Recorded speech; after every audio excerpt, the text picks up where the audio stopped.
and other regulatory and personal issues that typically accompany the establishment of a small business.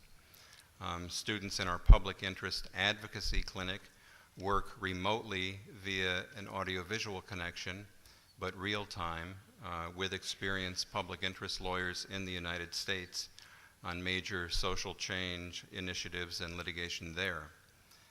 We also offer students an increasing number of public interest externships in China and elsewhere in Asia that focus variously on societal change, dispute resolution, and transnational transactional advice and assistance. A defining characteristic of STL's educational program is our method of instruction. Serious study of actual cases followed by deeply interactive class sessions in which the professors question students repeatedly, day after day, about the cases they read. What if the facts of the case changed in this way or that? What if the law was different in this way or that way? Would the outcome be the same or different? Why or why not? This method is not easy, and our students are not always comfortable.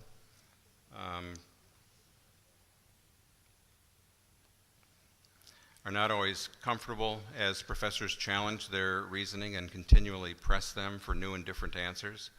But the outcome of studying law in the context of actual social and commercial settings while being subjected to the daily rigor of Socratic questioning is clear. STL graduates emerge from the process with a highly developed sense of critical thinking and analytical skills, with the ability to solve complex business and social and policy problems, and with superior advocacy skills. Although familiar to legal education in the United States and Europe, the case study method and deeply interactive class sessions constitute major innovations in China, where classroom instruction typically involves one-way lecturing to large numbers, typically hundreds of students at one time. There traditionally has been little or no student-teacher interaction in most Chinese law school classrooms, where the pedagogical emphasis has been on theory-centered courses and rote memorization rather than on skills-centered courses and problem solving. This change in methodology has meant considerable work for our professors of China law. It was not until 2013 that higher level courts in China began to systematically publish their opinions. And it was not really until the 1990s that the revival of legal education took place in China, which had been decimated in the 1950s. These facts mean a relative absence of excellent China law casebooks. STL's China law professors, we believe, are leading the way in creating new textbooks that include actual reported judicial opinions, combined with a variety of factual and theoretical material excerpted from other materials.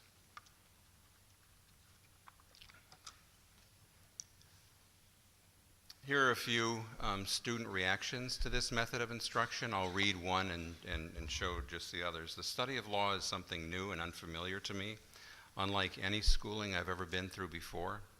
The professors use the Socratic method here. They call on you, and you ask you a question and you answer it. At first I thought it was inefficient. Why didn't they just give a lecture? But I soon learned that it was not just a matter of efficiency, but a way to educate yourself. Through professors' questions, you learn to teach yourself. And through this method of questioning, answering, questioning, answering, they seek to develop in you the ability to analyze. The professors train the mind.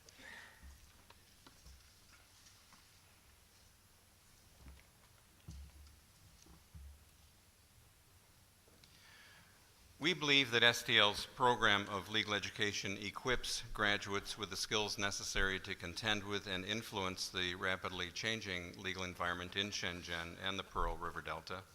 Upon graduation, our graduates are qualified for and eligible for practice in China, the United States, the United Kingdom, the EU, and we hope in the new traditions and practices certain to emerge as all of these different traditions and legal systems meet. We've established a scholarly institute at STL to study and track the changes in the legal profession and legal institutions in the Pearl River Delta, which we believe will both be affected by and influenced by the program of legal education at STL. STL's new Institute for the Study of the Legal Profession and Legal Institutions will systematically track, maintain, and publish longitudinal data pertaining to three aspects of the economic integration and internationalization underway in the Delta.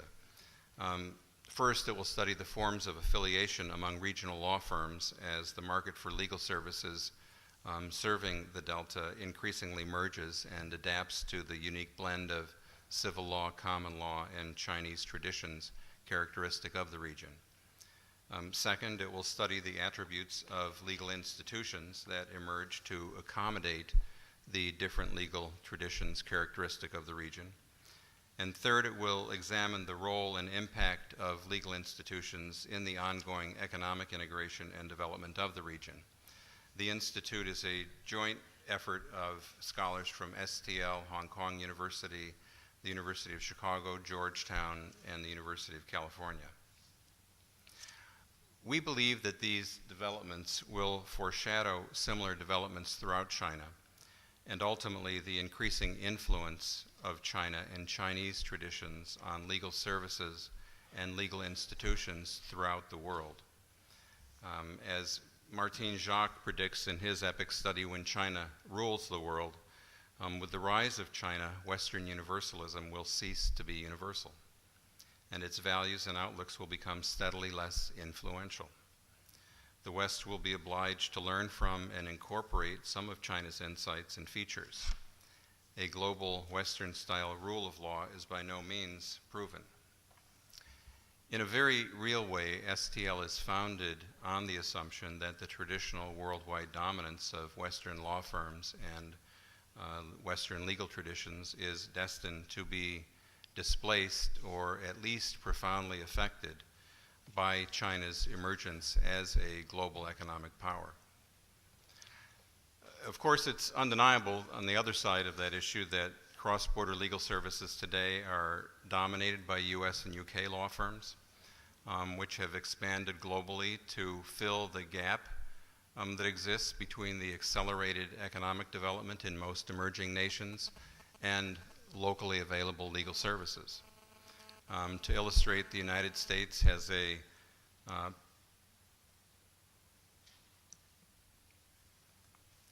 population of about 300 million, but it has 1.3 million lawyers. Great Britain's population is 64 million, with a lawyer population that exceeds 135,000.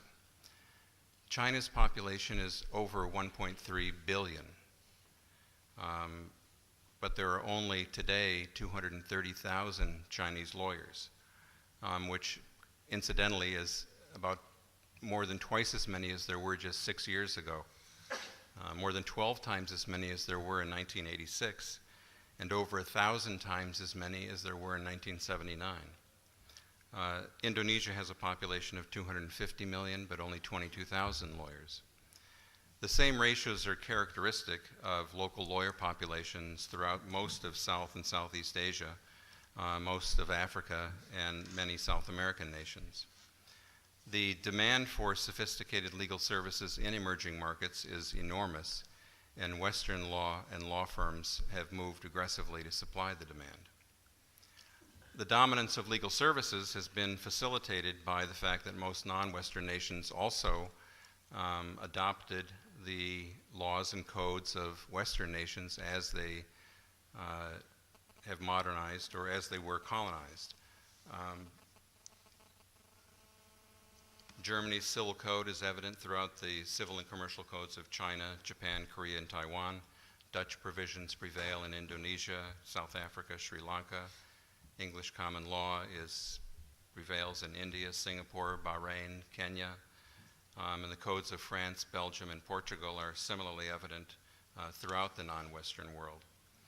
And it is these two facts, the worldwide spread of Western law and Western lawyers, that have led most observers to assume that a global harmonization or convergence of law around the Western legal tradition is well underway and inevitable.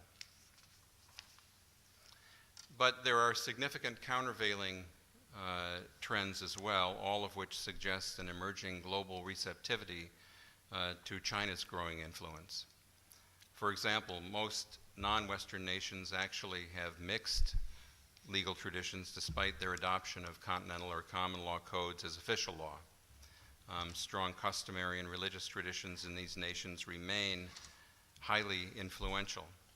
As Professor Bill Shaw has noted with respect to Korea and China, work only now is beginning on the study of how traditional legal systems met and often persisted under the westernizing reforms of colonial and imperial influences.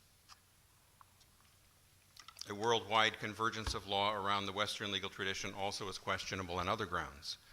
A good portion of the growth of the international economy today is exclusively non-Western. Consider the burgeoning economic exchange between China and Africa, which has grown from barely $10 million US 20 years ago to well over $200 billion US today, with a remarkable growth rate in excess of 700% in the first decade of 2000s. The tremendous growth of non-Western worldwide diasporas also cast doubt on the convergence thesis. The Economist reported recently that more Chinese live outside of China than French live in France. There are 22 million Indians scattered across every continent. Smaller diasporas tie West Africa to Lebanon and Brazil and Peru to Japan. The world has 40% more first-generation migrants today than in 1990. If migrants were a nation, they would be the world's 5th largest. Commercial ties within these diasporan communities are a growing and highly lucrative means of cross-border business. The communities operate largely according to non-Western relational principles, not according to the formalistic Western legal mechanisms that have proved so helpful in fostering economic exchange between parties of different nationalities, but within the Western legal tradition. The continuing relevance of non-Western practices and preferences also is reflected in a 2010 study undertaken by Hong Kong University Professor Shala Ali. She surveyed parties, lawyers, and arbitrators involved in international arbitrations in all of the principal North American, European, and American arbitral institutions. The results revealed distinct preferences among Western commercial parties for dispute resolution mechanisms that are transparent, highly procedural, adversarial, and that yield strictly legal outcomes according to established principles of Western contract law. The results revealed preferences among Asian parties for mechanisms that are far more flexible procedurally, far less adversarial, far more protective of confidentiality, and that yield outcomes that focus on future relations rather than on past facts, breaches, and blame. Finally, the dramatic growth of the legal profession in leading non-Western nations also undercuts assumptions of a worldwide convergence around Western legal principles. Leading Chinese law firms are increasingly displacing long-dominant US and UK firms, not only in China, but in outbound international work as well. Given these trends, it seems appropriate for legal education to question the eventual global convergence of commercial law and practices around the Western legal tradition, and to consider the emerging influence of non-Western perspectives as global economic activity increasingly is influenced by China. The economic integration and internationalization of Shenzhen and Hong Kong are challenging Western convergence theories more sharply than ever before. Global trends suggest a similar displacement, or at least a convergence of a fundamentally different sort on a worldwide scale as well. At STL, we believe that legal education must anticipate and keep pace with these evolving shifts in dominant traditions, just as the legal profession seems to be doing already. And this is what we are trying to do at STL. Thank you very much for your attention.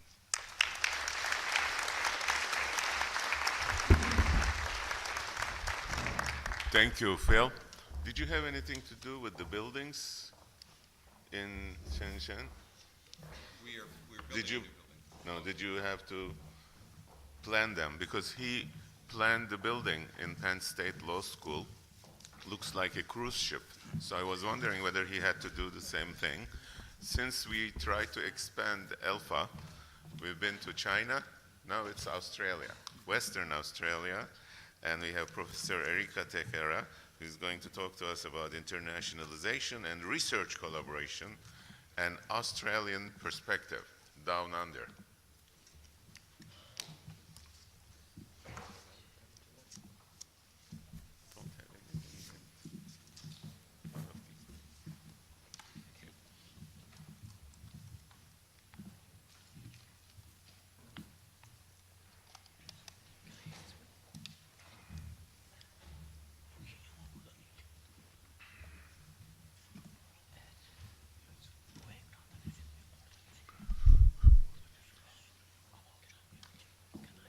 Looks beautiful.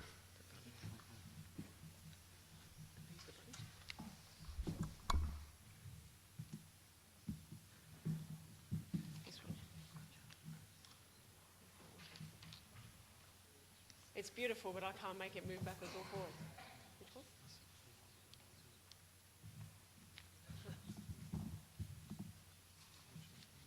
Thank you. Thank you. Thank you very, very much. I also would like to thank the organisers for inviting me to speak today. Professor McConaughey and Professor Martinez have spoken about other jurisdictions in the world, but not a lot of reference to Australia, so I'm very glad to have the opportunity to do so. This is my campus, and as that's my city in the background, Perth in Western Australia, not as well known perhaps as some other Australian cities. And we do have dolphins every day out there, so I'm very happy about that. We've heard already from some of the other speakers about the trend towards internationalisation and globalisation and the changing law schools. What I want to do today is to give a bit of an Australian experience, the foundation for that, tell you a little bit about Australia, and also I think some of the opportunities for the future moving forward, and I think I'll build on a lot of what Professor Martinez has already said. So we know there's been a global trend in higher education towards internationalisation and globalisation, and I think Australia embraced this trend quite early, partly because it is a young country, it is a country with many international linkages. And in terms of legal education, one of the things our government did very early on was to develop a plan, a federally funded plan, to attract students to Australia. And this worked across all discipline areas, but also in law. That also led to an expansion of our exchange agreements for students, and we can see that in law, that historically, over time, we've had a building of those programs and also an internationalisation of our curricula. Now, certainly in Australia, as a heritage is a common law country, but again, the trade ties we've had with countries in the region has led us to internationalise quite rapidly, both in terms of public international law, but also in many private areas as well. But what we are seeing now, and again, building on what we've already heard, is that we see our students becoming much more demanding. Our students want to be mobile. They want to have the greatest opportunities for their future. And then in turn, the decrease, or perhaps the constriction we've seen in other parts of the world exists in Australia for jobs in law firms, has led to students moving not just to other parts of Australia, but across the world. They want to have the skills and the expertise in which to do so. So I think the trend that we're seeing in Australia, again, matched elsewhere, is for a much more diverse a multifaceted legal program. Now that exists within the qualifying law degree, I think, as well as within postgraduate master's programs as well. At the same time, we've seen globalization of research and research collaborations. And certainly in Australia, a great deal of emphasis is placed upon the rankings of universities, upon research outputs of legal academics. So whilst we are having to change and develop our legal programs and the curricula for our students, as academics and as law schools, we also have to build our research profile as well. Again, restrictions on funding, limitations on funding means we just have to do more with less. And although comparative law has always been an area where researchers have been able to collaborate internationally, what we're seeing now is this softening of these, what I call softening of the jurisdictional boundaries, the greater influence of international law in trade and other areas which are setting standards at the global level, which it does not really matter as much now as it used to, whether you come from a common law or a civil law background. Again, as we've already heard, Australia's closest neighbours include countries with a strong Sharia law links, customary law, and other types of legal systems. Of course, all of these things are interrelated when we're a law school. We cannot divide or separate the teaching of our law students from our own research and the broader research profile of the university and the law school itself. So just as we are trying to differentiate ourselves, as we've heard, we do that through our specializations, but increasingly also through research-led teaching. So all of these things link with each other, and they're not in isolation. But I think the common trend is that we're being asked as law schools and as academics to develop and broaden our legal programs at the same time as we're doing the same for our research. So in terms of Australia, a relatively small country, but in terms of population, but has a large number of universities and law schools. So 43 universities with 39 law schools.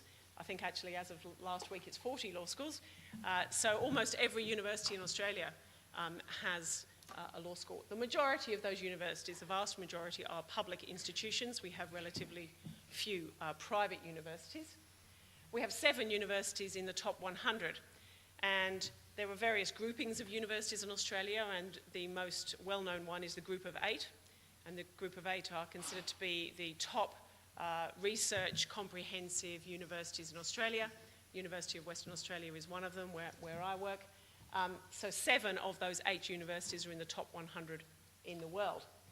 There are other groups I've put at the bottom there, the Australian Technology Network of Universities and the Innovative Research Universities Group, comprised entirely of Australian universities, but they collaborate together.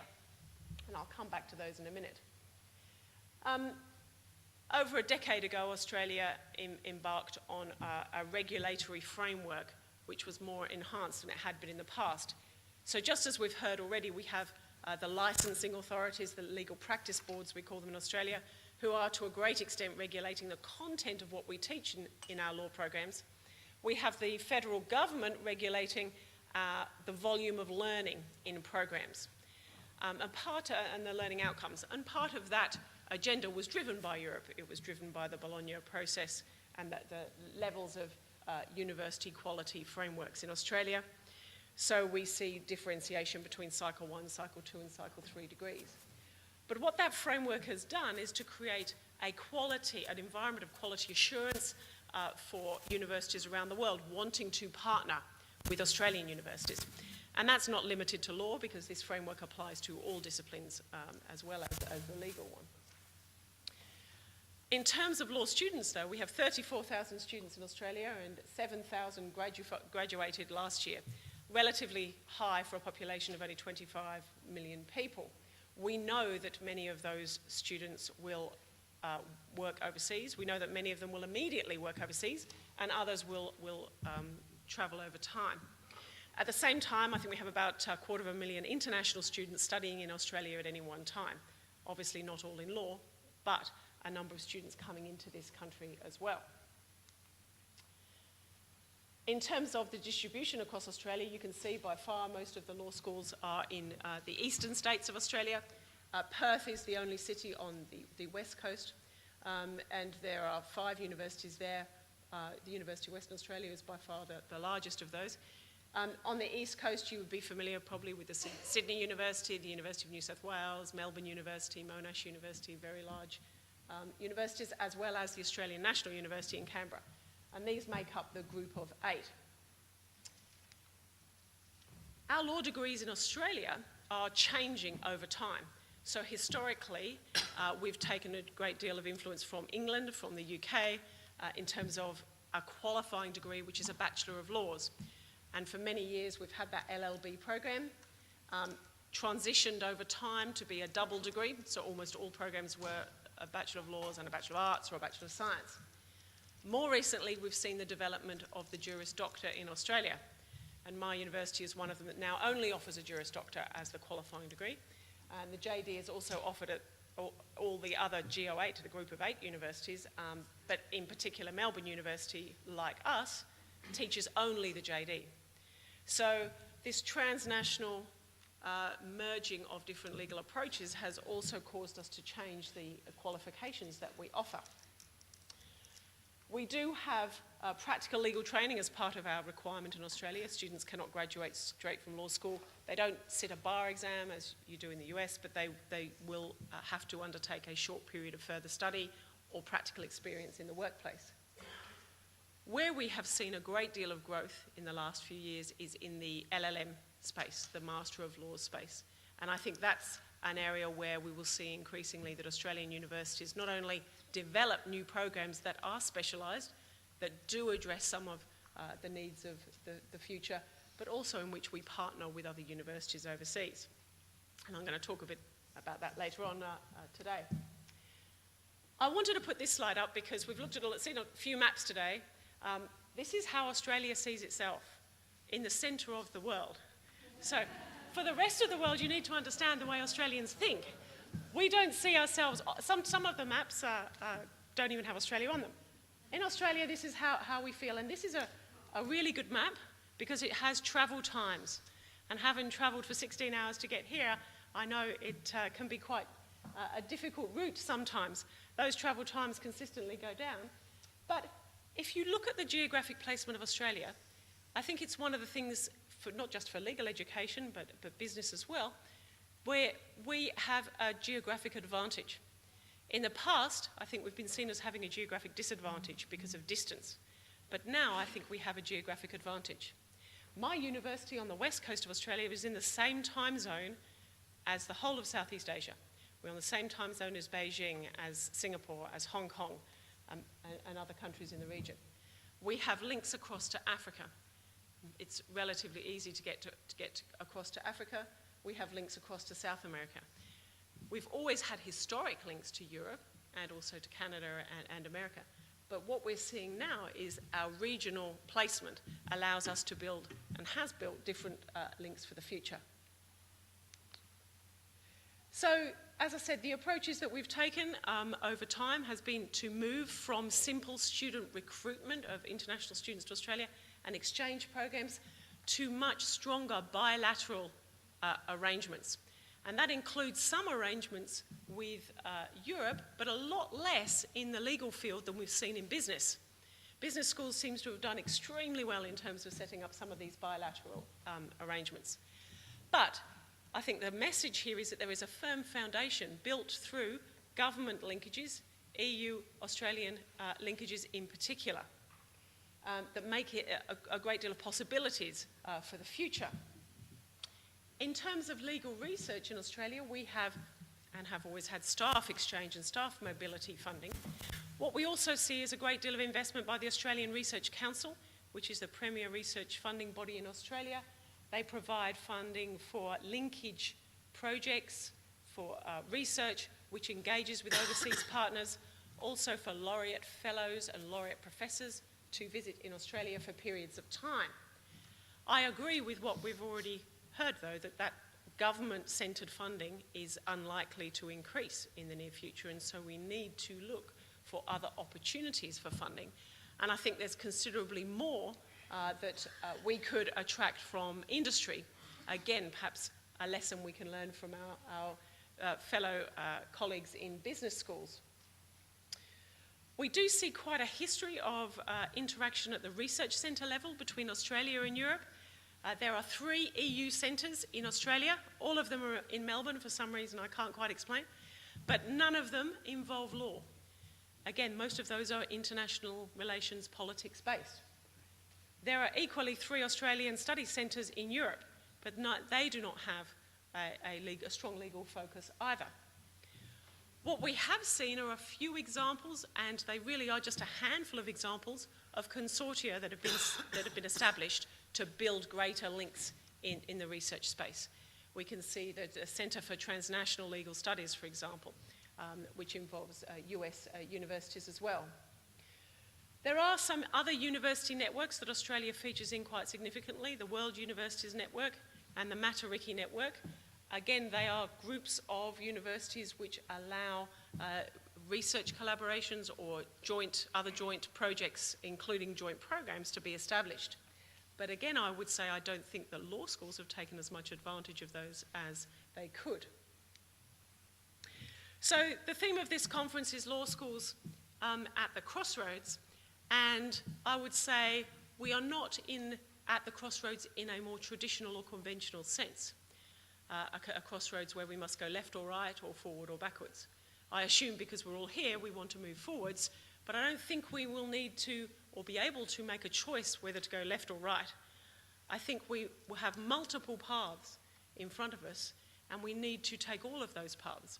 Maybe not all law schools will take those paths at the same pace, but I do think there are multiple ways in which to move forward. We all are facing, I think, growth in competition between various universities, a focus and a pressure by our own universities on rankings and research funds as well, and increasingly, as I said, student demands. Students that know they themselves are going to have to compete much more in the workplace than perhaps we did when we went into practice. There are challenges for internationalisation, including between Australia and Europe. I think some of those relate to distance and geography. There are still language barriers, but I think less so. I think there are also less cultural barriers than perhaps we experience working with universities in Southeast Asia, for example. And there are some administrative challenges, I think, probably faced more by the difference in academic year from the northern and the southern hemisphere. But all of those challenges, I think, can easily be overcome. Just then, I wanted to finish by talking about a few ways in which I think we can advance greater internationalisation and collaboration. I think we need to do much more with the opportunities that we have. I think that is the case for Australian universities and Australian law schools, but also law schools more broadly. As I said, programs such as the EU centres and Erasmus Mundus, which provide for joint degrees, there are very, very few in the area of law, and there are none of those joint degrees in Australia involving law. I think we need to take greater advantage of funding that is available from industry, and I'll come back to that in a second. But my second point there is about new initiatives and new champions, if you like. How can we use organisations, perhaps such as this one, to champion a future step forward? So if we look, for example, at some of our colleagues in the sciences, the Australian Academy of Sciences, as one example, has worked incredibly well with the Chinese Academy of Sciences to establish new sources of funding. Australia-China Business Council, for example, has done a lot of work in the business sector. I think there is more that we can do and to champion a new agenda in the discipline of law as legal academics and as law schools than we have in the past. I do agree with what has already been said about predicting as best we can future trends. One of the things that's been a focus in Australia is work-integrated learning. That's involving some experiential opportunities for students in internships or placements within universities, law firms.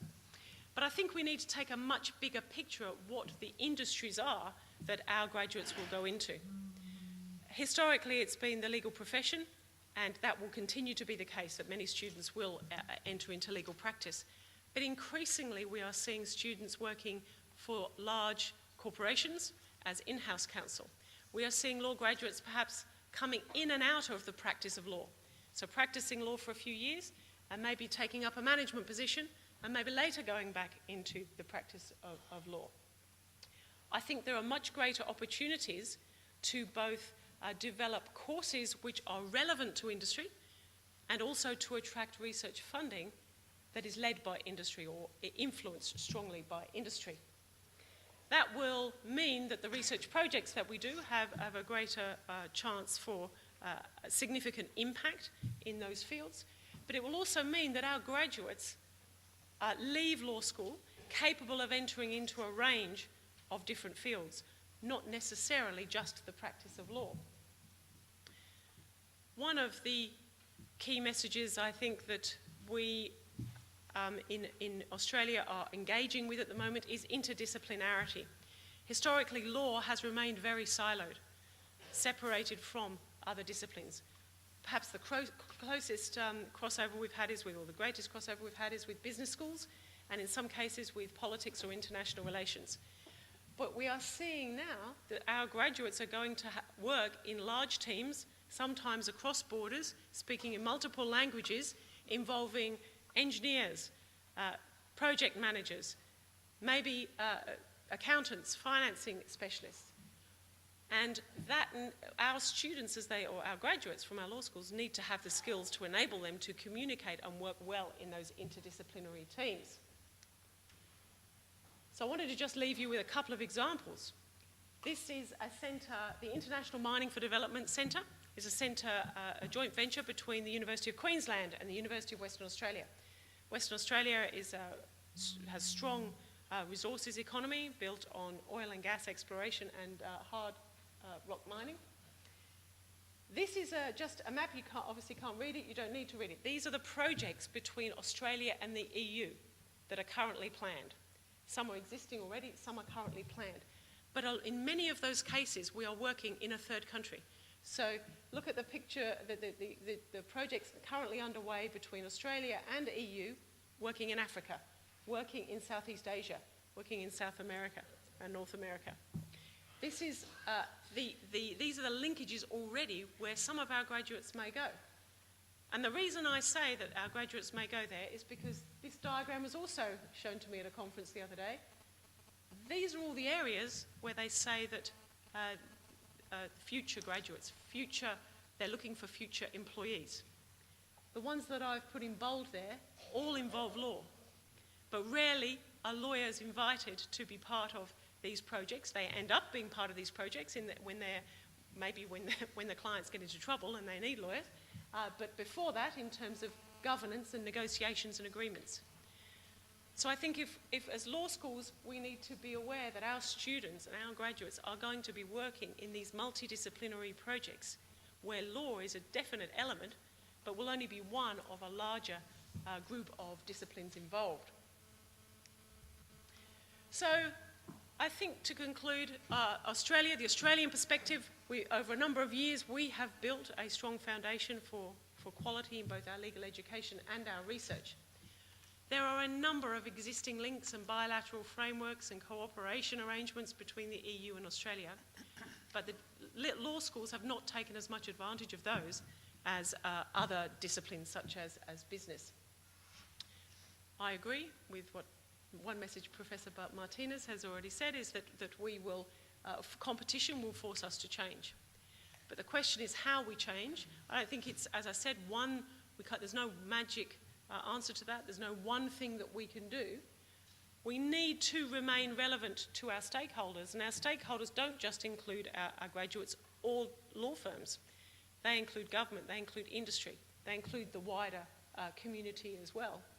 And we're going to need to be quite resourceful in order to find those pathways forward in a much more diverse and multidisciplinary environment in which both law schools and our graduates will need to work. Thank you.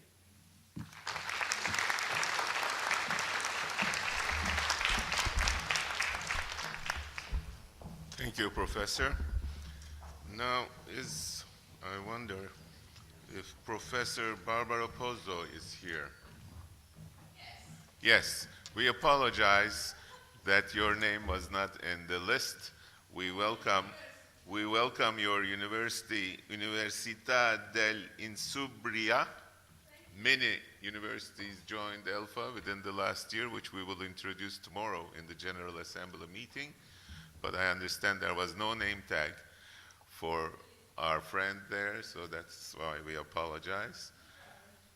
And our next speaker is from Kazan Federal University, one of the most prestigious universities in Russia, where even Lenin studied for 1 year. I don't know whether he was poisoned with his thoughts there or somewhere else.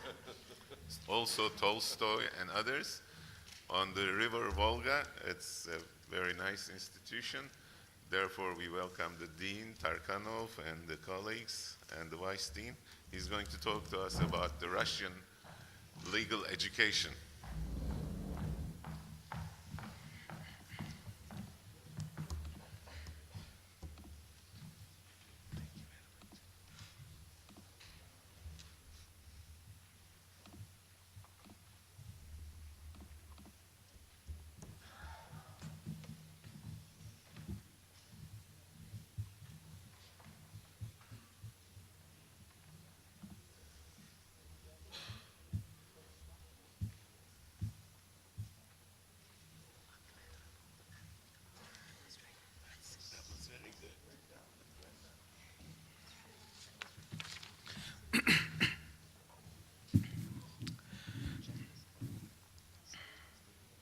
Dear distinguished colleagues, guests, from the very beginning, let me, on behalf of our rector, our dean of our faculty, express our deep gratitude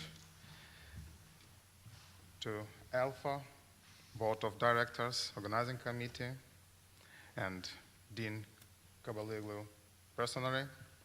Our delegation takes a part of this annual meeting for the first time, and we are very proud to be here. My report was announced as a report about current situation with the legal education in Russia, as a whole Russia. Let me in this framework to describe and present one of the best law school of Russia, Law School of Kazan Federal University. Our university was given special status, federal university. As another 11 federal university, Kazan Federal University was recognized as a leader of higher education of Russia. Russian government focused on the development of these universities to provide the best quality of the education.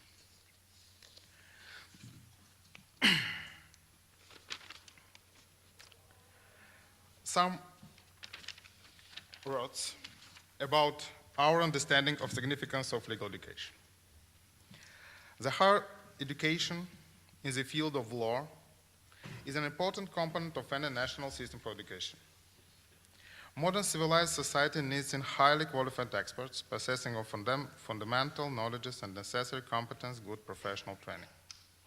However, training of lawyers is very special. It differs greatly from training of, for example, chemists or biologists.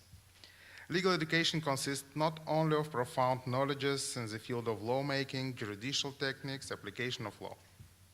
Not the less important for the law students in the aspect of learning outcomes is legal ideology, the skills to analyze the contents and trends of the social, economic, and political process.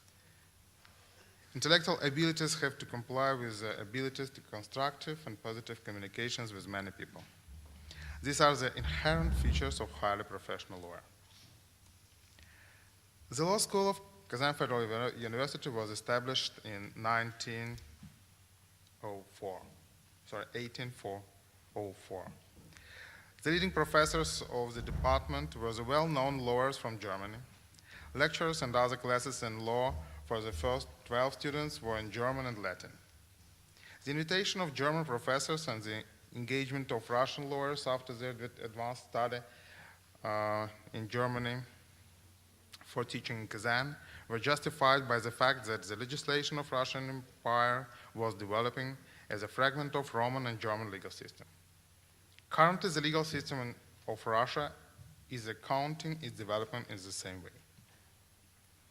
The Faculty of Law of Kazan Federal University is said to be one of the oldest in the Soviet Union and the second oldest in the Russian Federation. In the different periods, a number of outstanding lawyers worked here. Among them, there were Professor District Mayor Gavril Sontsev, Iaghan Finke, Gabriel Sheshenevich, Andrei Piankovsky, Nikolai Ivanov, and others. The activities of each of these persons is a special page in the history of Russian law school. So Professor Mayer is either a scientist or the founder of the first juridical clinic in Russia. And he has also a teacher of future Greek Russian writer and philosopher, at that time the Count Lev Tolstoy. The alumnus of our faculty and afterwards the professor of Kazan University, Gabriel Sheshenevich, is known as an outstanding specialist in civil law and general theory of law. His works were well known either in Russia as far from its borders. Professor Nikolai Ivanov is recognized as the founder of international private law in Russia. Surprisingly knows that either for Lev Tolstoy or Vladimir Ulyanov Lenin, our faculty was a single higher school where they had ever studied, and the glory of their personalities became a part of the faculty's history. At the present time, the Faculty of Law of Kazan Federal University is one of the best in Russia, alongside with the Faculties of Law of Moscow and St. Petersburg universities.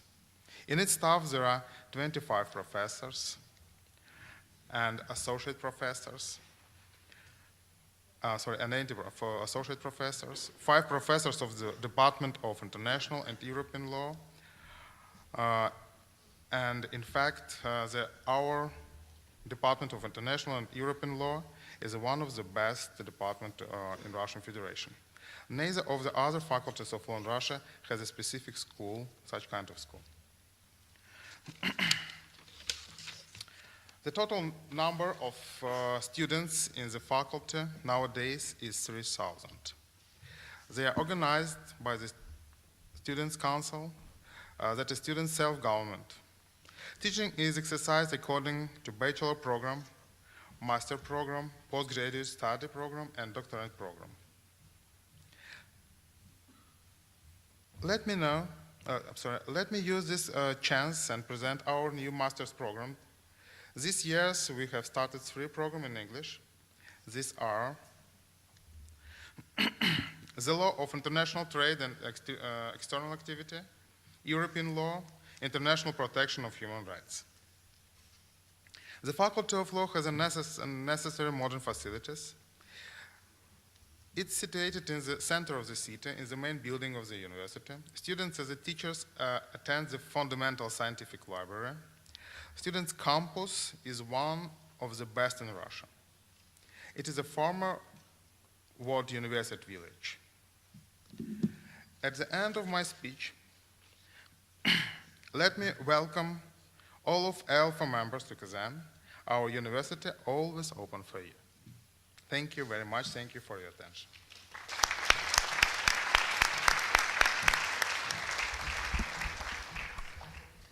Thank you, Ilsur. Therefore, it's just decided that the next meeting of Elfa will take place in Kazan, Tatarstan. Ladies and gentlemen, we have some previous presidents of Elfa. One of the early presidents, Julian Lombe, is here. Could you rise and that people recognize you?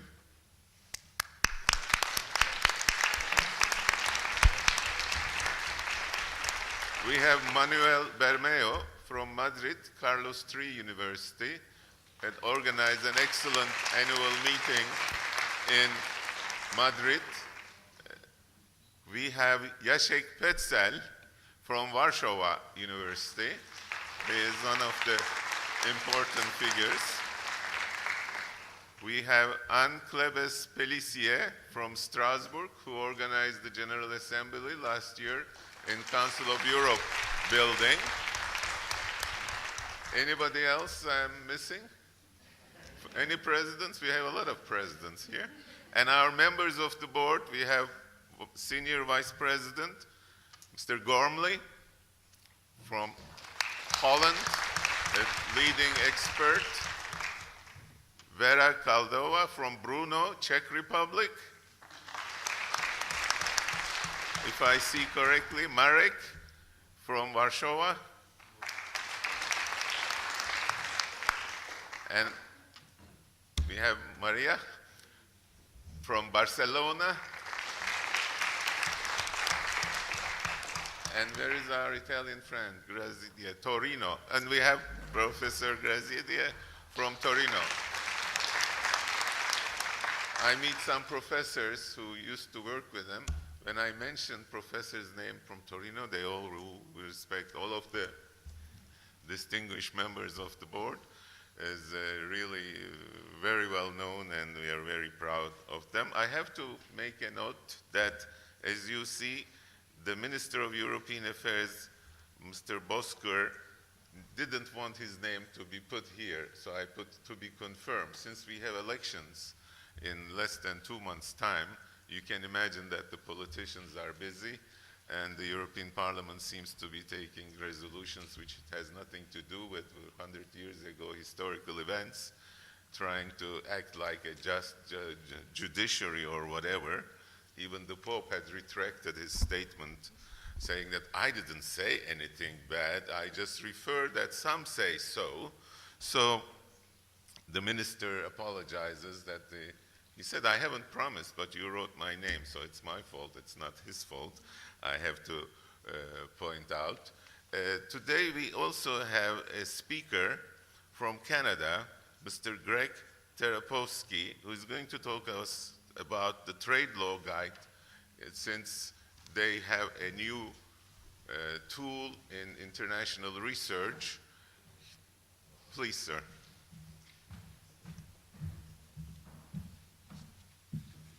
Thank you very much for the introduction. Very, very briefly, I'm going to speak a little bit on the rule of law and international economic law.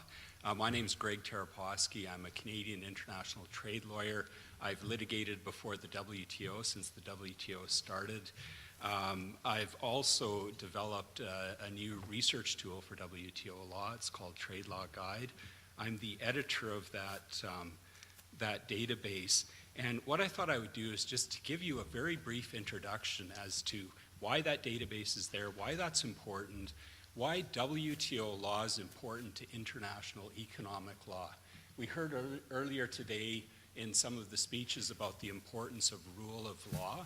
Well, what we've seen over the last decade is an incredible growth in the rule of law under international economic law. And that growth is most obvious in the context of the World Trade Organization. In 1999, when I first started building Trade Law Guide, at that point there were 44 decisions, 44 reports issued on major trade disputes. At that point, the amount of intellectual content that was added to the rule of law in international trade had vastly exceeded everything else before then at the international level. And it was very obvious that something needed to be done to be able to keep up with that. As of today, there are now 370 decisions that have been issued in the WTO. Some of them are thousands of pages long, incredibly complex. And what this has done is it's shown that international economic law has evolved. And it started off before the WTO was created as more of a diplomatic way of resolving disputes. It wasn't really black letter law. And in 1996, when the WTO appellate body issued its first decision, it shocked everyone. I had been involved at that point for about 6 or 7 years in GATT litigation, so the General Agreement on Tariffs and Trade. And when the first WTO appellate body decision came out, everyone was shocked. And why were they shocked? Because the appellate body applied black letter law in the form of the Vienna Convention on the Law of Treaties on how to interpret these trade agreements, which at that point were very, very new. And that was the beginning of this massive evolution of black letter law in international trade which has, in the last few years, evolved to a situation where we have de facto precedent or de facto stare decisis in the WTO. And so there's this huge body of WTO law that was created, and this particular database, and you can learn more about it at our table. Susan is out there, you can ask her later, I won't take you into the details, is custom designed to deal with all of these complexities. There's many complexities in WTO law that don't exist anywhere else. The purpose of the WTO system is not to create perfect law, it's to create perfect resolutions to disputes. So very often you'll get law which is a little bit questionable. There's ways to find out which law is strong, which law is not. These types of nuances are dealt with in this particular database. WTO law, of course, is also a very narrow area of international economic law, but its implications are much, much broader. And I'd like to just very briefly talk about three implications. One is the crossover to regional free trade agreements.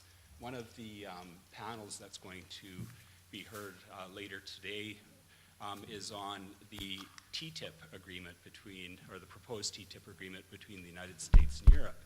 And those regional trade agreements are all based on the WTO model, but going a little bit further.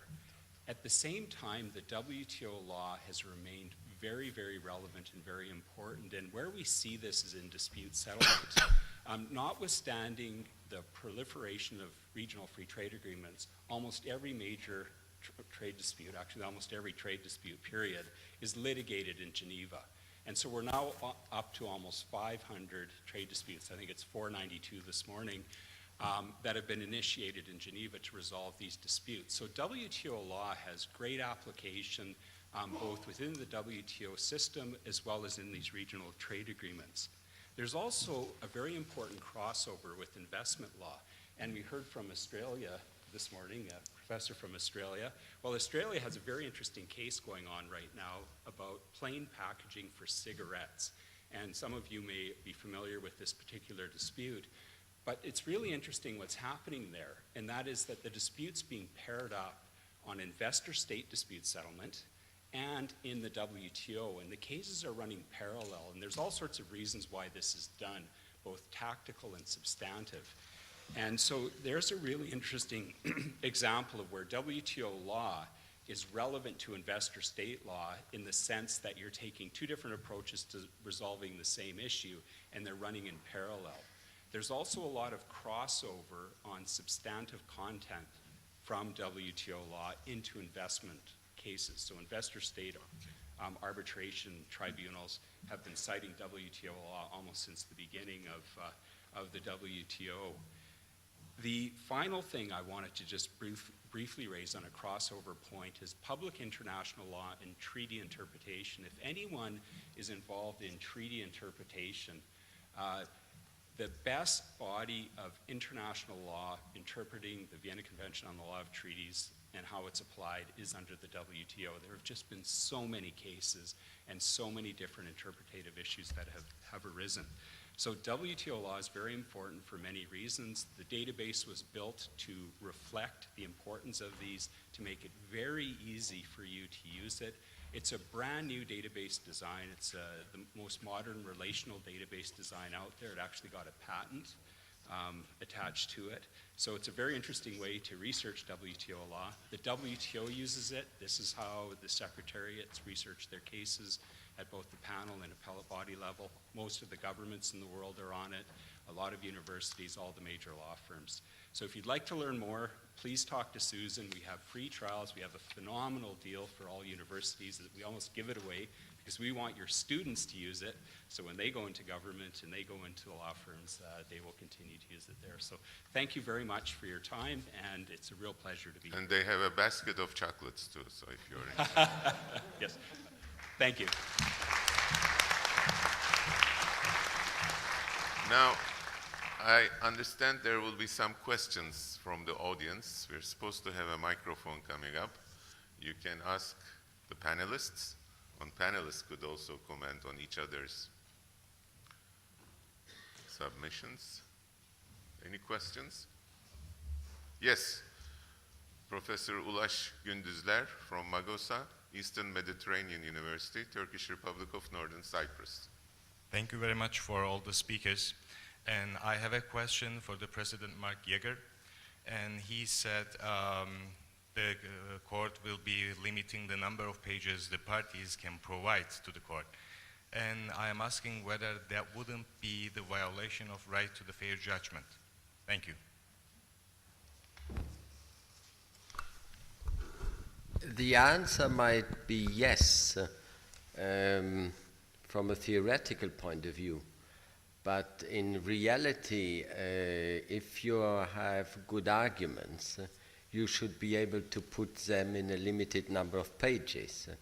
I always sustain that somebody who needs 500 pages in his application to present the arguments has not really one good argument to put forward and to win his case. So I think that it is possible to be very short and clear with good arguments.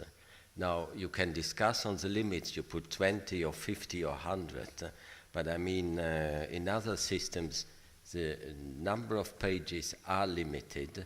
So, of course, right of defense, right to explain the ideas is not right to have 500 or 1,000 pages.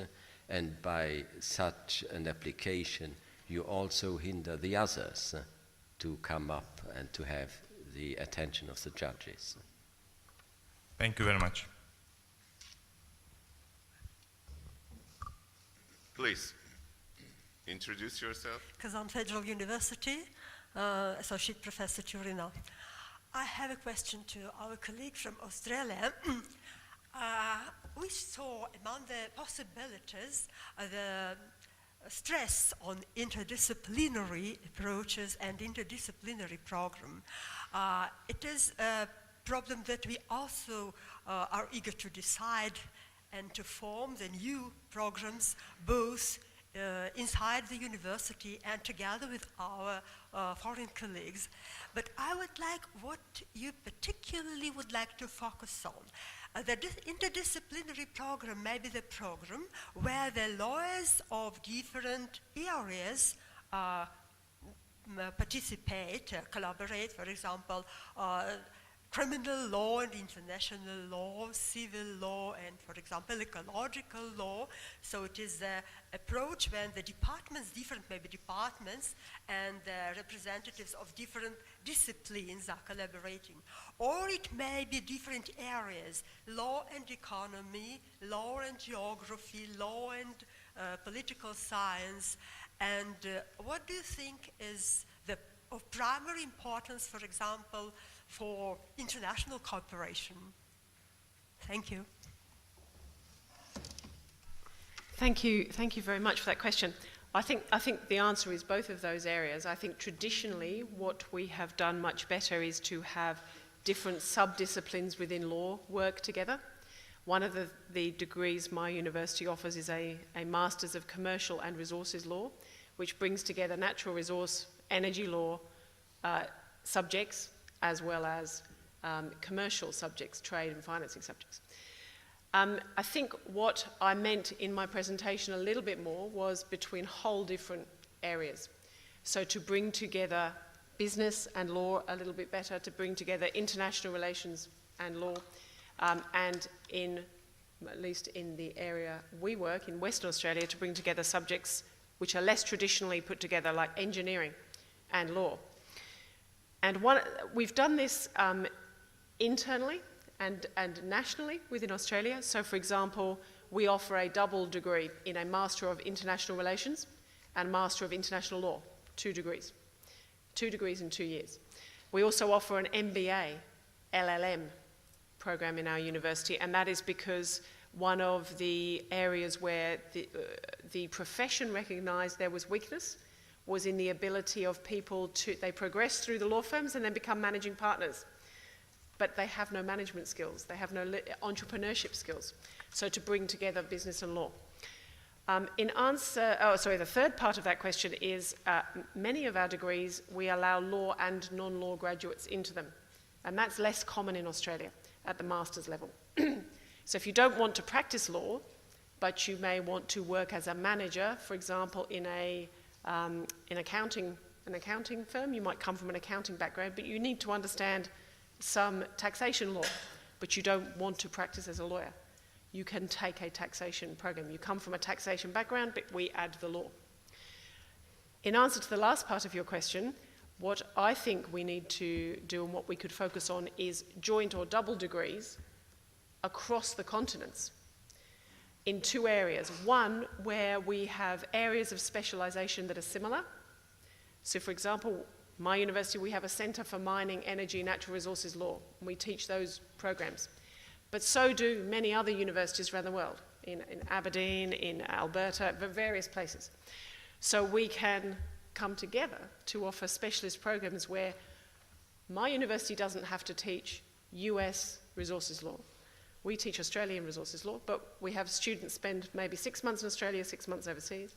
We have a joint program, and their students come our way as well. And the other area I think is less specialized than that, is more broadly, I think, as pressure is placed on us in terms of, we were talking about conflict of laws, for example, as a subject, the numbers may go down in one country. That is offered overseas. So we can have joint programs between European universities and Australian universities where we each bring different subjects. Again, joint or double degrees where students study at both. That better equips those graduates to work across different disciplines. But also, if you look at specialist areas like energy law, you can be working with different disciplines in different countries as well. So you're working in interdisciplinary teams in Europe and in Australia.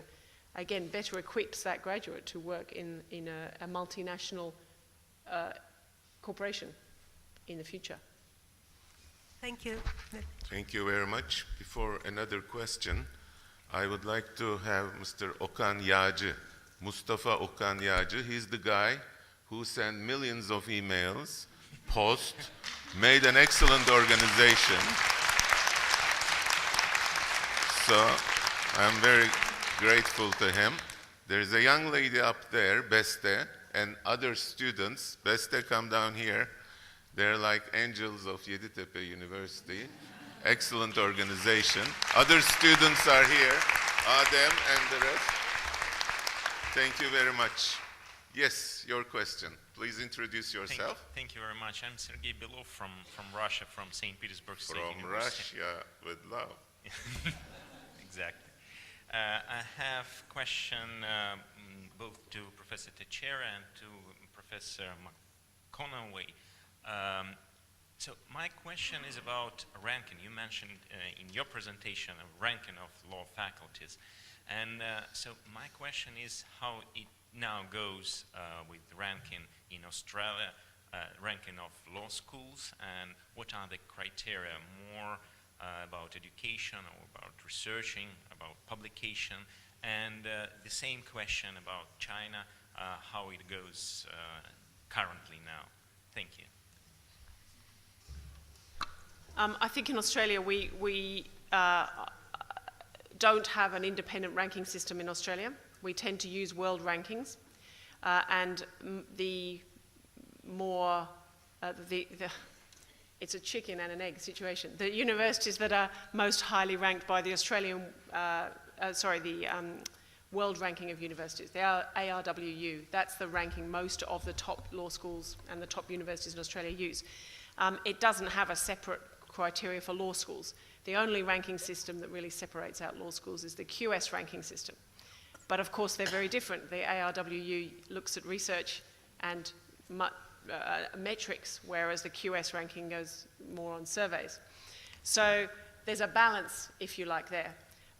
My university has a goal of being in the top 50 universities by 2050 in the world, which is quite difficult for an Australian university to do. We're 88th in the world at the moment. That's on the ARWU rankings.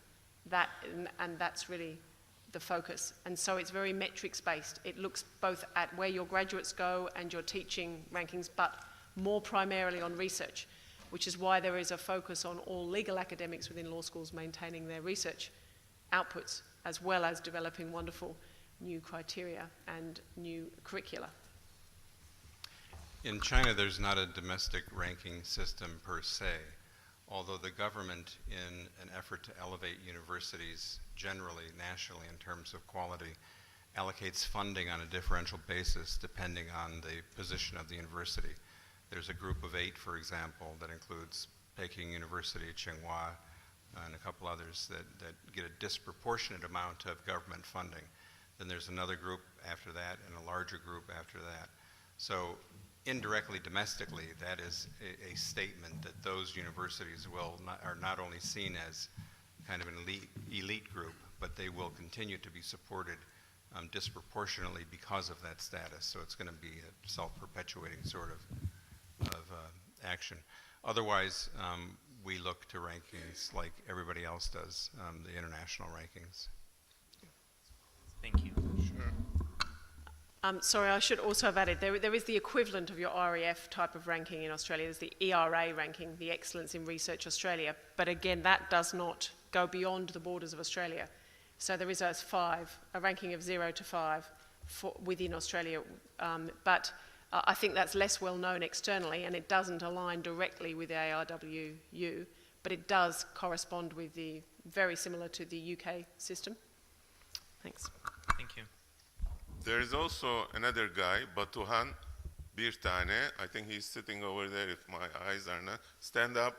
These guys, he's the student representative. I haven't asked them anything, and they just infiltrated into the organization and took it over. I haven't done anything, and those guys and all the other students really helped very much. So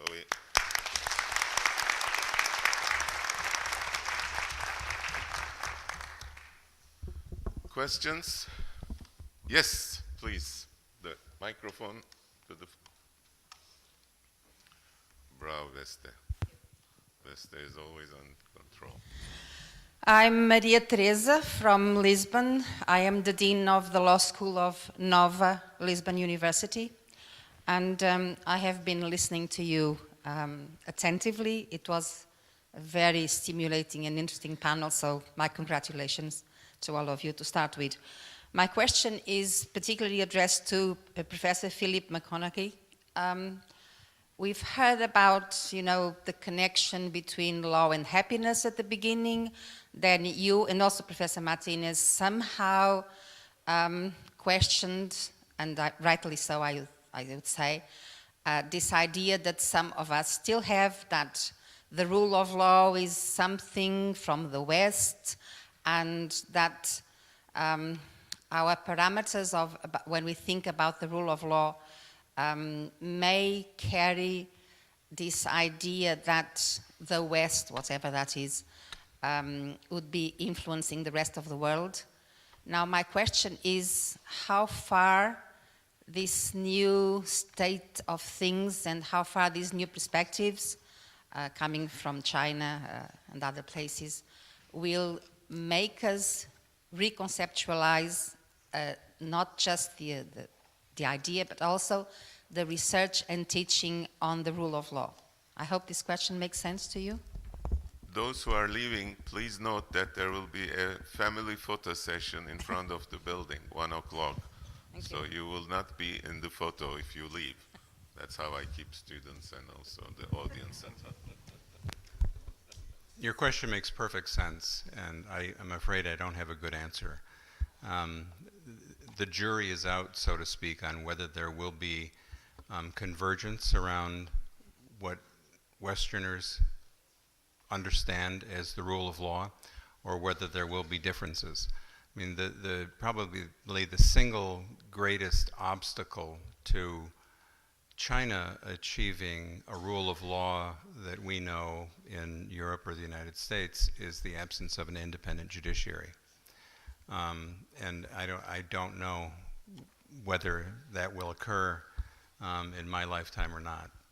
I do know that within China pervasively there is a growing understanding that everyone should be subject to rules that are more transparent, and that govern both private ordering and public ordering. So there is widespread, pervasive, significant movement toward commonality in the notion of the role of law in society.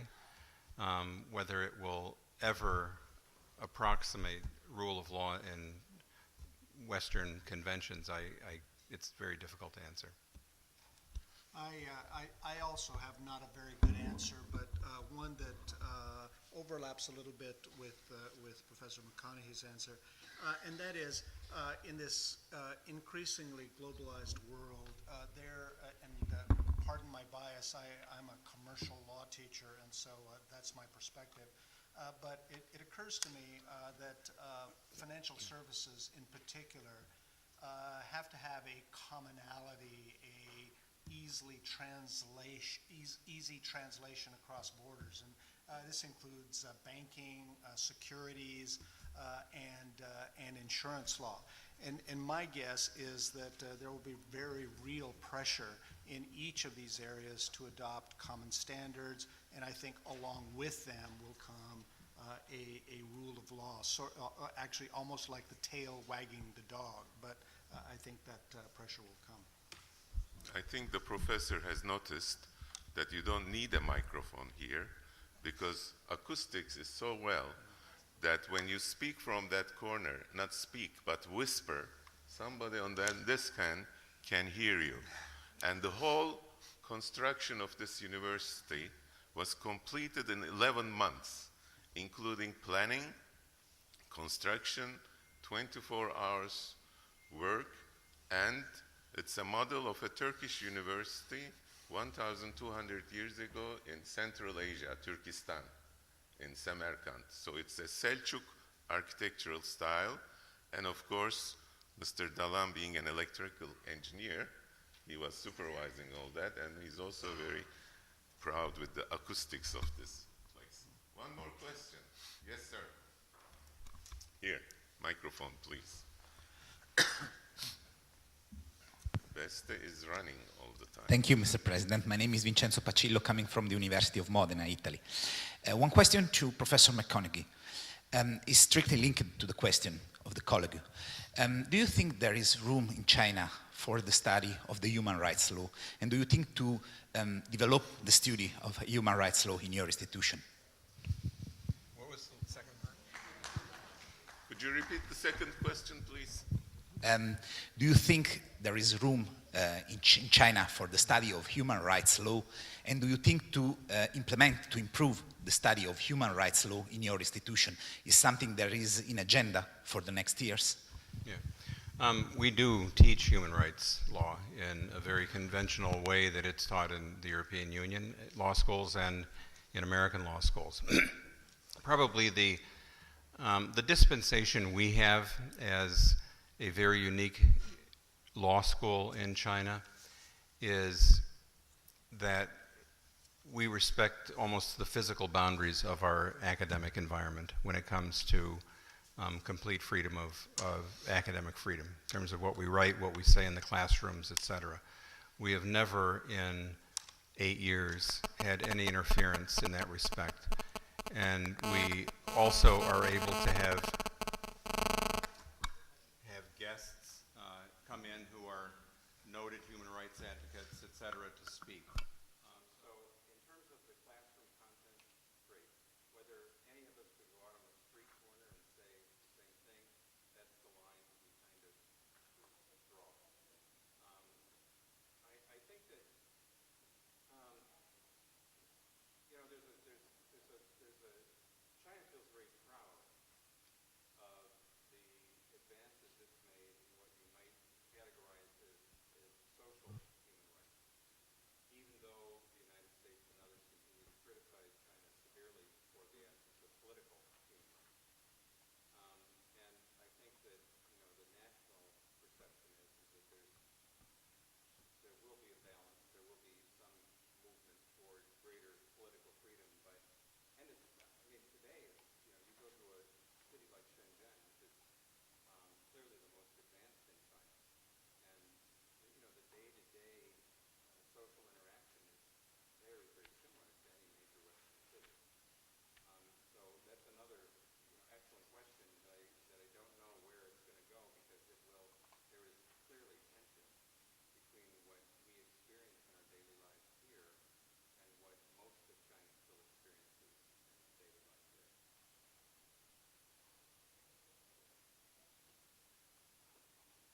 Okay.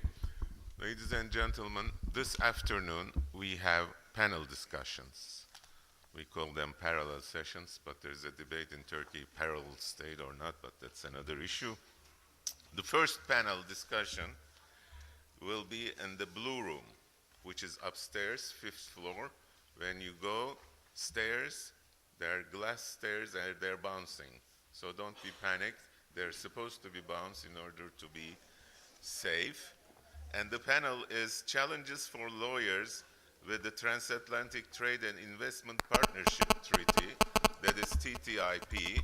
What is for the legal profession will be chaired by the first Vice President, Professor Lawrence Gormley, and there will be distinguished speakers like Professor Shepard from Kent, Henry Gabriel, who is the U.S. delegate to UNIDROIT, and also to UNCITRAL, Professor Wai Polat from Saint-Étienne University in France, and Professor Gindizler from Cyprus. And the parallel session will be the second one in Hüseyin Gari room. It will be about the international double degrees, one and double degrees. And that will be chaired by our Vice President, Josep Maria de Dios Marcer from Barcelona. And there will be speakers, Professor Eric Becerra, who is on this floor, and Felicia, our former president from Strasbourg, Jennifer Bart from Texas Tech University, who is specializing in organizing such double degree programs, and who will be the Dean of Cincinnati Law School as of July this year, and Marta Isern from Barcelona Bar Association, which is a unique association with an excellent library, a historical building. We welcome all of them here. And the third panel will be again upstairs. This time it will be the green room and will be about the European criminal law and the recent experiences and the next 10 years, chaired by Vice President Professor Vera Aldoa. And also the speakers include Professor Milena Spadopoulos, who used to be the judge for 10 years at the European Court of Justice, now Professor of European Union Law and Competition Law at Yeditepe University. Gerhard Jolka, who is coming Freiburg, and Professor Barish Herman from Yeditepe University about European criminal law, what is its future, and then at 2 o'clock, after a coffee break, 2 sessions. First one will be with the trademark and antitrust case law of European Court of Justice. Will be chaired by Vice President Michel Glazide, and there will be Honorable Judge Irena Vishniewska-Bielka from European Court of Justice, Honorable Judge Savas Papasavas from the European Court of Justice, and Maria Pilar Canedo from Deusto University, who is also head of the Basque National Competition Authority, and Maria Pilar Canedo is also a great organizer of international seminars and programs, and we will also have Patricia Santos Rodriguez from San Pablo University. But also, and most interesting probably will be the last panel about the Edward Snowden's disclosures. Is he a whistleblower, spy, patriot, or traitor? As I mentioned last evening, this is a joint production with SEALS and Elfa, and it's thanks to Patrick Hogg. He's been working on this for a long period of time from Loyola University in New Orleans. He will be chairing the panel. We'll have Don Bain Ciolino, also from Loyola, Richard Mayer from Mississippi, who also has some military law experience, David Ritchie will be also speaking on this, and he's from Mercer University in the United States, and John Garon, who is the Dean of the Nova Southeastern University in Florida. They really have a nice campus too. So after these 2 sessions, the buses will leave at 17:35 for Moda Deniz Kulübü for the official dinner. So please, let's go in front of this building for a family picture, and then students will guide you to the Yeditepe